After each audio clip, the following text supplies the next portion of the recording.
In 1976, America celebrated its bicentennial with parades, fireworks, and a renewed sense of pride. Yet, hidden among the pages of history, a single coin quietly slipped into circulation, a coin so rare, so extraordinary, that decades later, collectors whisper about it in hushed tones, and investors dream of it in sleepless nights. The 1976 Kennedy half-dollar, struck without a mint mark, a subtle anomaly often overlooked, is today considered by some experts to be worth far more than its face value, sometimes even millions of dollars. But why? How did a coin minted in such abundance become a symbol of hidden fortune? To understand this, we need to travel back to the Philadelphia Mint, the heart of American coinage. It was here, in 1976, that a special batch of Kennedy half-dollars was produced to commemorate the 100 years of the United States. Most collectors know these coins by their standard markings, the P for Philadelphia, the D for Denver, and the S for San Francisco proof coins. But in this vast ocean of millions of pieces, a handful emerged bearing no mint mark at all, a silent deviation that would one day ignite the imaginations of numismatists. Imagine holding one of these coins in your hand. The familiar profile of John F. Kennedy, sculpted with precision, gazes outward from the obverse. Every detail of his hair, the curve of his jaw, the subtle expression in his eyes, feels both intimate and monumental. Flip it over, and the eagle spreads its wings, clutching arrows and olive branches, a timeless symbol of American strength. But the true magic lies not in the design itself, it lies in the absence. No mint mark, a small void where history expected a letter, and in that void lies opportunity. Collectors often underestimate the psychology behind coins like this. To the untrained eye, it's just another Kennedy half-dollar, perhaps slipped unnoticed into a pocket change jar or a drawer. But to the discerning collector, a coin without a mint mark is a relic of serendipity. It represents a departure from the ordinary, a rare misstep, or perhaps an intentional anomaly that sets it apart from the millions that rolled off presses in Philadelphia that year. And history shows that such anomalies often hold enormous value. Consider the market behavior surrounding rare coins. It's not just supply and demand. It's human emotion, nostalgia, and the thrill of discovery. Someone who held onto an Abraham Lincoln 1 cent piece struck at the Philadelphia facility in perfect condition could now command tens of thousands of dollars because they understood its historical rarity before the rest of the world did. The same principle applies here. The 1976 no mint mark Kennedy half-dollar is not just a coin. It's a bridge connecting collectors to a pivotal moment in American history, an artifact of both culture and opportunity. Pause for a moment. Imagine walking into a coin shop, reaching for a seemingly ordinary half-dollar, only to realize that its mint mark is absent. Your heart skips. Did you just discover something no one else noticed? This is the quiet suspense that drives collectors, the subtle thrill that turns routine coin hunting into a near-spiritual experience. And for those who act decisively, that fleeting moment of recognition can translate into financial gain unimaginable. For most Americans, history, however, wasn't kind to all anomalies. Many of these no mint mark coins were quietly melted down or lost in circulation, leaving only a select few surviving to this day. Each surviving coin is a testament to chance kept in a showbox under a bed, stored in a forgotten drawer, or tucked into a collector's vault with meticulous care. The scarcity, combined with the cultural significance of the bicentennial celebration, creates a perfect storm for value appreciation. But how does one even verify such a coin? Authentication is paramount. Numismatic experts examine every detail, the metal composition, the die alignment, the subtle imperfections that differentiate a genuine no mint mark piece from a common Kennedy half-dollar. And once verified, these coins enter a secretive market, often traded quietly among high-level collectors, auctioned in rooms buzzing with tension, or sold to investors who understand that some opportunities are fleeting and once missed may never return. Here's a little-known fact. During the bicentennial era, the Philadelphia Mint was under intense pressure to meet production quotas. In the frenzy, a small number of dies were not stamped with the official P. These coins were never intended for circulation as anomalies, making their existence both accidental and extraordinary. Imagine a slight lapse in the historic minting process so subtle, yet decades later, it has transformed into an emblem of fortune. Now, let's pause and reflect. Why do Americans, especially those aged 30 to 70, feel drawn to these coins? It isn't just about money. It's about memory.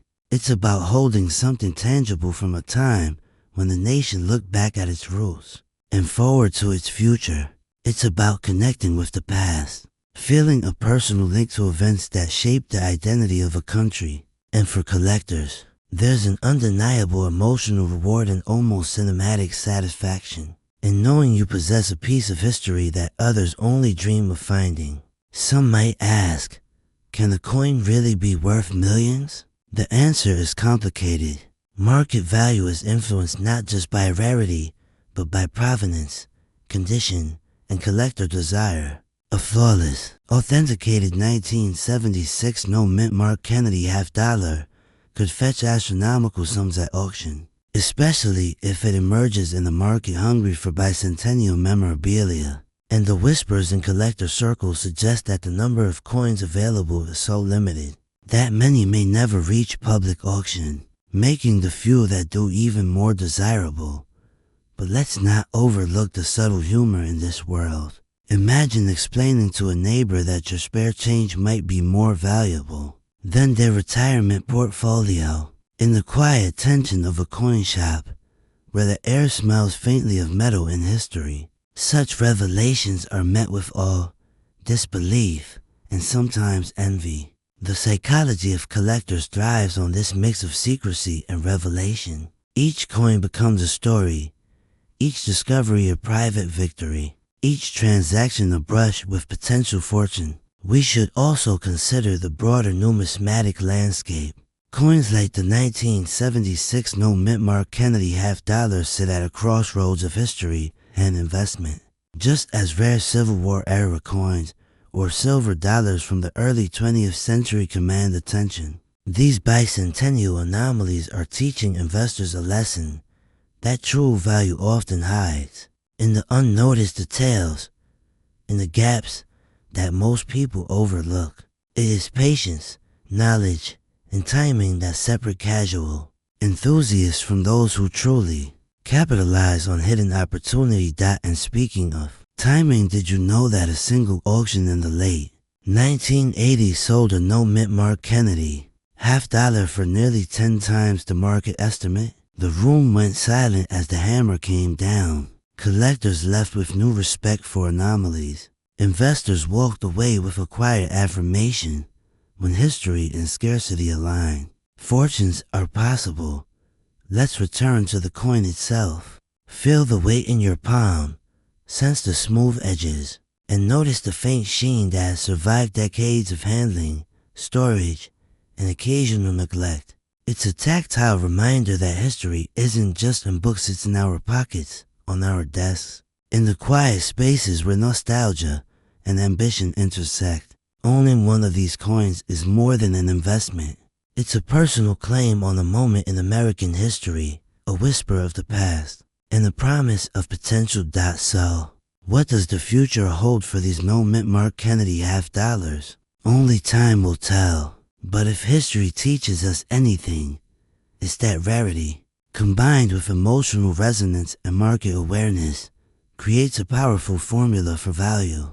For those who act with knowledge and foresight, the reward can be extraordinary. For those who ignore the subtle anomalies, the opportunity may vanish into obscurity, remembered only by the fortunate few who seized it. In the end, The 1976 no mint mark Kennedy half-dollar is more than metal, and minting it is a story of chance, oversight, and the relentless pursuit of something extraordinary hidden within the ordinary. It calls to collectors and investors alike, inviting them to look closer, think deeper, and act decisively. And for those who do, it offers not just a financial windfall, but the quiet satisfaction of holding a piece of history in their hands, a tangible connection to America's bicentennial, and a reminder that sometimes the most remarkable opportunities are hidden in plain sight. That absence is what ignited decades of treasure hunting. The official history tells us that in 1972, every circulating Kennedy half-dollar was struck either in Denver or San Francisco, the latter producing only proof issues. Philadelphia wasn't striking this denomination for circulation, which means, on paper, a 1970 half-dollar without a mint mark simply should not exist. But the numismatic world rarely obeys its paperwork. For years, whispers circulated about a tiny batch of experimental strikes, possibly produced late at night on test presses during transitional dye work in Philadelphia. A coin or two may have escaped official destruction. Some say it was intentional, a souvenir for an employee who misunderstood protocol. Others claim the pieces were struck as part of an internal dye evaluation, meant to be melted down, but instead swept unnoticed into bulk bags of pocket change. No one can prove the story, and that is exactly why collectors chase it at coin shows across country, from the concrete floors of Long Beach to the hushed private rooms in Baltimore. Dealers describe their first encounters with what they believe might have been one of these phantom half-dollars. A man with hands trembling from excitement. A woman who insisted her late father, a lifelong machinist at a mint facility, left her a coin the government didn't want anyone to know about. The coins were examined, weighed, compared with Denver and San Francisco strikes, then vanished again into private collections, often bought for sums that never appear in public auction records. This is where the market behavior becomes electric. A known rarity with published sales will command predictable prices, but a whispered rarity, one that is rumored, debated, hunted, creates a different psychological storm.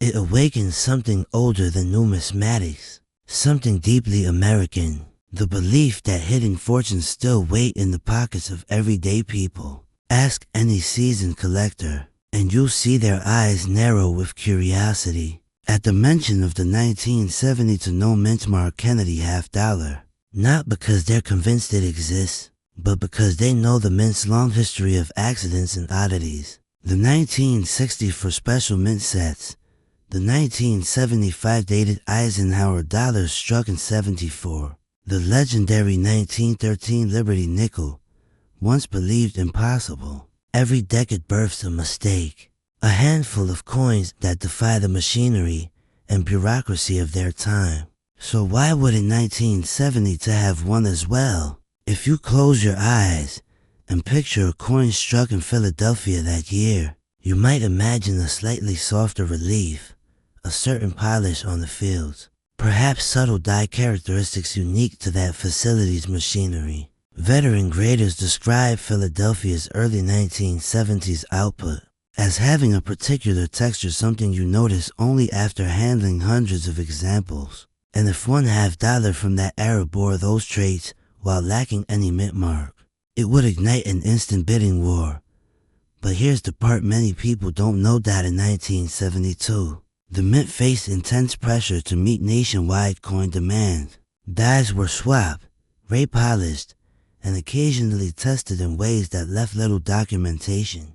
Internal memos from previous decades reveal that experimental strikes sometimes bypassed strict accounting if they used leftover metal, or were intended solely for calibration. Employees could pocket errors unconsciously during shift changes. Even major dye varieties now worth thousands were initially dismissed as irrelevant quirks. So when collectors ask whether a Philadelphia struck 197, Kennedy half-dollar without a mint mark could exist. The real question isn't, is it possible? The real question is how many slipped through before anyone noticed. Some dealers say 2, others 5 or 6. A few insist there was only one. Cited in the 1990s before being acquired by a deep-pocketed buyer whose identity remains a closely guarded secret. What would such a coin be worth today? That is where the story turns from mysterious to explosive. Imagine the auction stage at a major numismatic event. The spotlight warms the polished wood podium. The audience hums with energy, the way it does when something historic is about to cross the block. The auctioneer raises a gloved hand and announces, "Ladies and gentlemen, this is the only confirmed Philadelphia Strug 1970 to Kennedy half-dollar with no mint mark. Population 1. A ripple moves through the room. Collectors who have chased this coin for 30 years lean forward in their seats. Investors who originally came for Morgan dollars or gold eagles suddenly begin calculating liquidity, publicity, and legacy value. A whisper spreads through the crowd. This is the next 1913 Liberty nickel." And then the bidding would begin. Not at a casual 5 figures. Not even 6. This is the type of rarity that sells memories, mythology, and a lifetime of bragging rights. A serious collector could open at $250,000. A private investor might counter with $500,000. The psychological pressure of a one-of-a-kind piece, one tied to JFK, a president whose image still stirs deep emotion, could push the price past $1 million.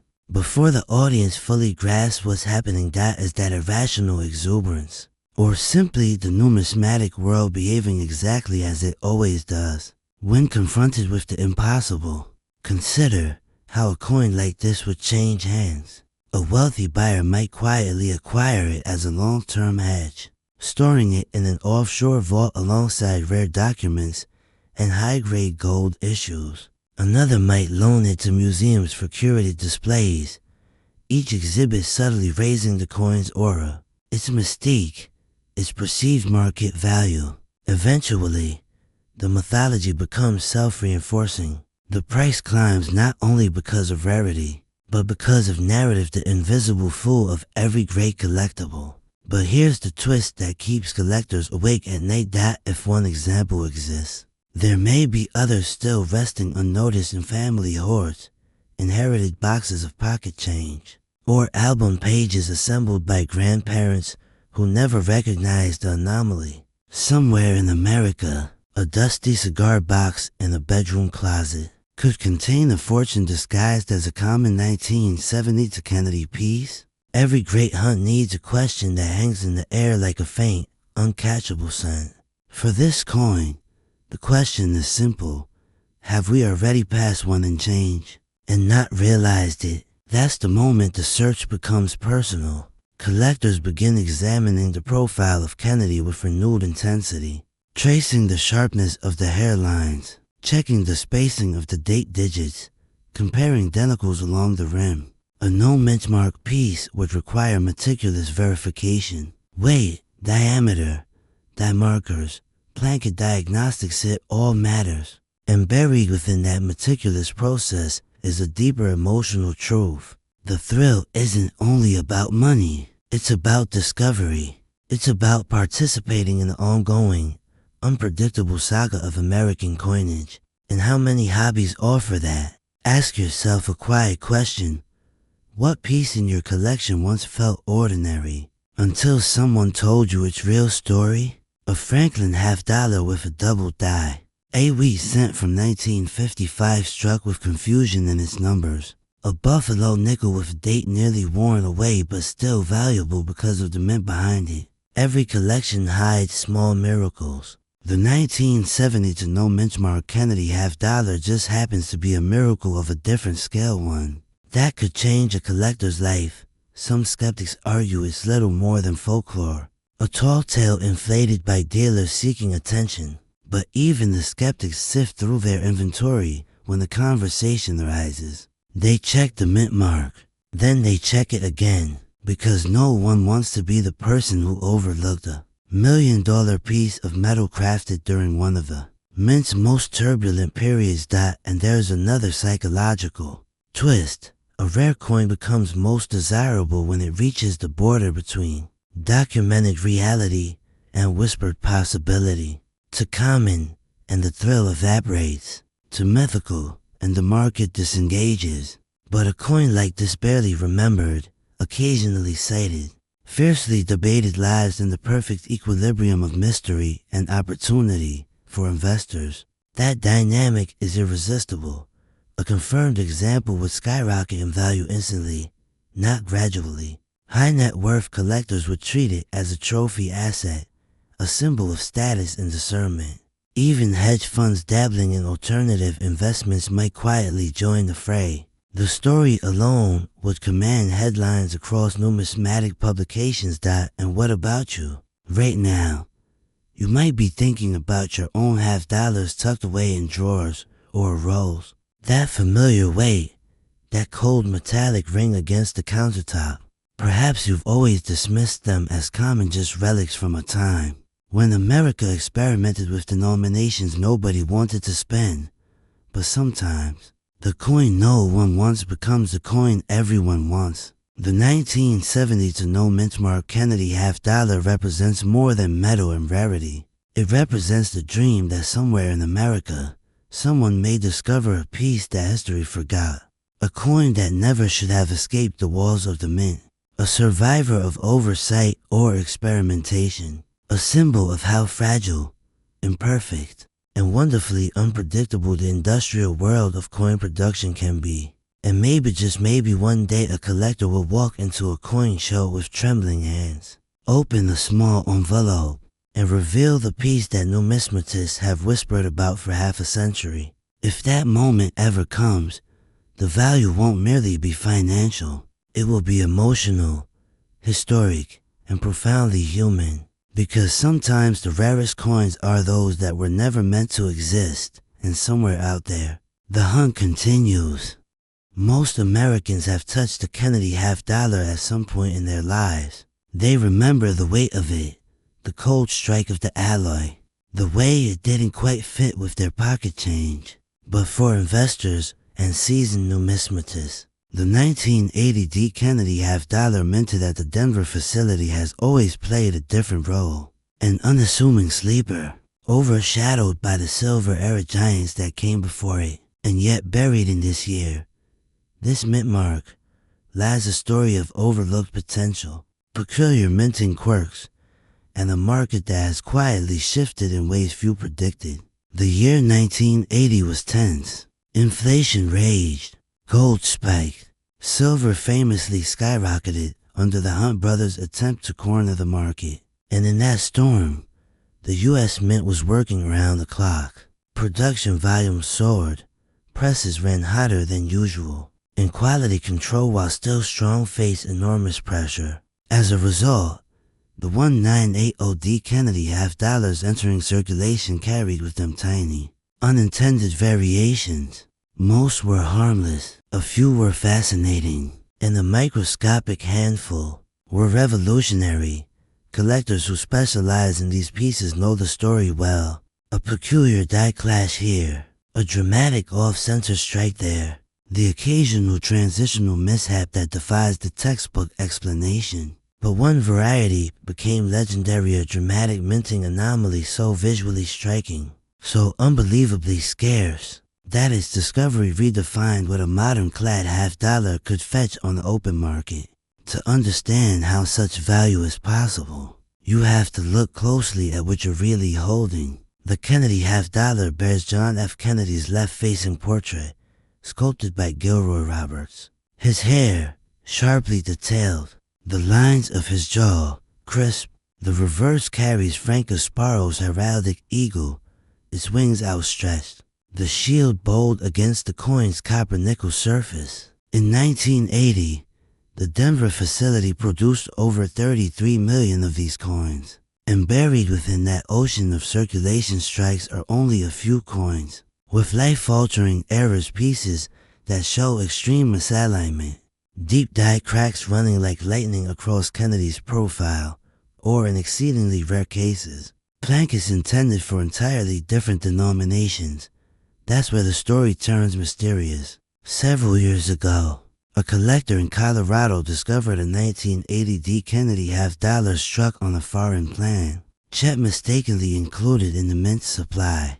The coin weighed less than standard. Its reading felt off. Under magnification, the luster shimmered in a way no domestic-clad alloy ever should. When the piece traveled to grading, it caused a stir. Phone calls, emails, quiet murmurs from seasoned specialists who had seen thousands of modern $half, but never one quite like this. The prices sold for remains, officially undisclosed, but those who followed the transaction know it stretched well into the six-figure range, and that was just the beginning, because once a single example surfaces, others start checking their drawers, their inherited collections, their old cigar boxes filled with pocket change from the 1970s and 80s. Demand climbs, curiosity spikes, and suddenly the entire market reevaluates the humble 1980D. What makes this coin intriguing isn't just one rare discovery, it's the psychology behind the hunt. Seasoned collectors, men and women who built their portfolios from decades of knowledge, an instinct to understand that treasure rarely lives where the spotlight shines. They know that when the crowd cheers for the 1960 for Silver Kennedy, the wise investor looks for the quiet outlier, the unexpected survivor, the minting anomaly created by a moment's slip on a busy production day more than 40 years ago. Think about it. The Denver Mint in 1980 was operating at intense speed to meet national demand. Presses were adjusted, reset, and recalibrated constantly. A single misfeed, a single incorrect blank, or a misaligned die could produce a coin destined to be worth more than most people earn in a year. But these miracles weren't packaged in velvet. They were tossed into bags, shoved into vaults, circulated, and forgotten. And that's why the 1980 D. Kennedy $half carries an irresistible tension. Every example you encounter might be nothing special, or it might be the one coin that changes the trajectory of your collection. At this point, a question might be echoing through your mind.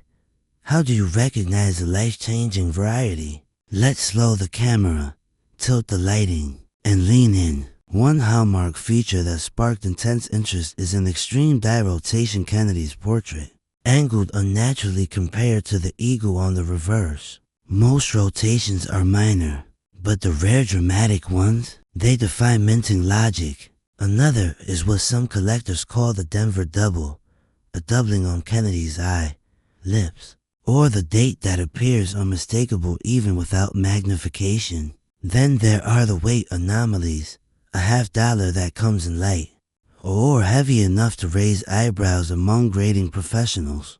But the holy grail remains the foreign plankish strikes. Picture this. An alloy meant for a coinage program outside the United States accidentally fed into the hopper. The press is clamped down. Kennedy appears. The eagle spreads its wings. A U.S. design on a non-U.S. blank, a fusion that should never exist. These coins are so scarce that each known example becomes a piece of living mint folklore. And despite their rarity, every collector who has handled a large hoard from 1979 to 1981 swears the same thing. Every so often, something strange surfaces. Another question. Then, why the steep price jump in recent years? The answer is simple, but layered. First, nostalgia. The 1980 Kennedy $half evokes a unique era in American memorocultural shifts, economic turbulence, and a nation still carrying the emotional residue of the 1960s. For collectors in their 50s, 60s, and 70s, it's a reminder of youth, of change, of possibility. Second, the modern era market has exploded. Younger investors, tech professionals, precious metal enthusiasts, and alternative asset seekers are pouring money into rare minting mistakes because they offer both scarcity and story. Stories sell. Stories endure. Stories appreciate. Third, The supply of high-grade 1980 halves with dramatic errors is disappearing into long-term private collections. Once a coin enters a serious investor's vault, it rarely returns to the open market for decades. And here's the twist. Even ordinary 1980D Kennedy half dollars certified in extremely high mint state grades MS6, 7, and above have seen steady upward pressure. They're not million-dollar items, of course, but they speak to a broader trend. Modern clad is no longer the ignored stepchild of the numismatic world. Perhaps you're wondering at this point whether you might have one of these anomalies tucked away in your own collection. Maybe a roll you bought 20 years ago, a forgotten mint set, a childhood keepsake from a grandparent. If that thought sparks even a flicker of curiosity, it means you understand one of the unspoken truths of coin collecting. The next great discovery often starts with an unlikely coin. Let the camera shift again. Imagine a dimly lit kitchen table, a magnifier, a single 1980D Kennedy half dollar resting under soft lamplight. You tilt it, the surfaces glow. You feel something nostalgia, maybe, but also possibility. You're not just looking at 50 cents of clad metal. You're staring at a relic of American minting history that might contain a secret overlooked for decades. And that's why so many collectors remain captivated by the 1980D. Not because every coin is extraordinary, but because a few are extraordinary enough to make the entire year unforgettable. Some ask whether the million-dollar stories are exaggerated, whether the sums whispered at conventions or online forums are mythical. But ask any advanced specialist in mint errors. Unprecedented pieces command unprecedented prices. When an error is unique or the only known example, rulebooks lose their meaning. Market value becomes whatever to determine collectors are willing to battle over. In that sense, the 1980D Kennedy half dollar becomes less a coin and more a question. What if the next one discovered is even rarer? What if the mint records for that year hide anomalies not yet documented? What if your coin, the one sitting in the drawer for 20 years, is an outlier waiting to rewrite the price guides? Every collector knows the thrill of that uncertainty. It's what transforms a hobby into a lifelong pursuit. It's what fuels the silent hope that somewhere in the ordinary lies the extraordinary. As the final scene fades, imagine opening your own collection tonight. A slow breath, a feeling of anticipation you haven't felt in years. You reach for a heavy roll of half dollars, its edges yellowed with time. Maybe you've searched it before, maybe you haven't, but tonight the story feels different, larger, alive. You peel back the paper, the coins spill out, and somewhere in that rhythmic shimmer of copper nickel, in that dance of light across Kennedy's familiar profile, a question rises one last time. What hidden treasure might still be waiting in the 1980D? The truth is simple. One extraordinary example can be worth a fortune. The rarest of them already have. And the next one, well, it could still be out there, quiet, unassuming, invisible to everyone, except the person willing to look closer. The Kennedy half dollar series has always carried a strange kind of electricity, part national memory, part market anomaly, part quiet speculation. The 199D issue, in particular, occupies a curious corner of the series. Most people remember it as a late circulation design, the kind you'd see in casino trays and bank rolls. But among collectors who chase the anomalies, the mistruck pieces, the minting mysteries that slip through government quality control, the 1990D has begun whispering its own story, one that involves a vanishingly rare error, an unexpected variety, and a market psychology that turns ordinary metal into extraordinary fortune. Before we go deeper, pause for a moment and look back on your own collecting journey. Every seasoned numismatist has a memory like this. That moment you opened a roll, slid out a coin that glowed just a little differently, and felt your breath catch. It's the sensation that keeps collectors searching hope, mixed with the sharp curiosity of possibility. And the 199 to D Kennedy $half is now part of that emotional landscape. But why this coin? Why now? To answer that, we have to return to Denver, 1992. The facility was producing millions of standard copper nickel-clad Kennedy halves. Most were ordinary, perfectly ordinary. Yet tucked within these batches were a handful of coins that appeared to have been struck, with a die alignment anomaly so subtle that even trained eyes missed it for decades. Some show a microshift in the obverse portrait of John F. Kennedy, a faint distortion in the separation between the hairlines above the temple and the curve of the jaw. Others show a reverse with a raised feathered detail on the eagle's left wing sharper than the official design intended that at first glance. These differences sound too tiny to matter. After all, collectors examine coins under magnification every day. But here's the twist.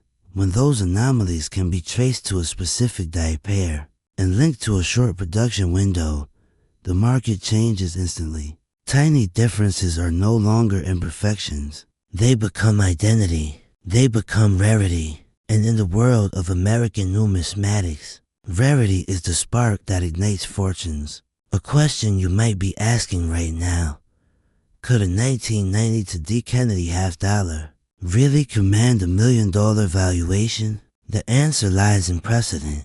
Look at the 1955 double die Lincoln sign. Look at the 1969 S double die obverse. Look at modern nickels and quarters with striking errors that cross 6 figures at auction. The market rewards the unexpected, especially when the unexpected slips into circulation unnoticed. And here's the suspense-filled part.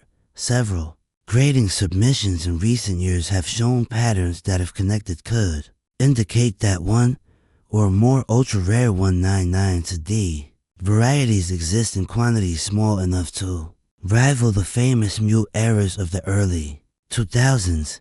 Collectors who track population reports have noticed that extremely high-grade examples with certain die markers are disproportionately absent, almost suspiciously absent, which leads to an unnerving possibility. Either no one has found the best surviving examples yet, or someone already has and is holding them quietly. Think about that for a moment.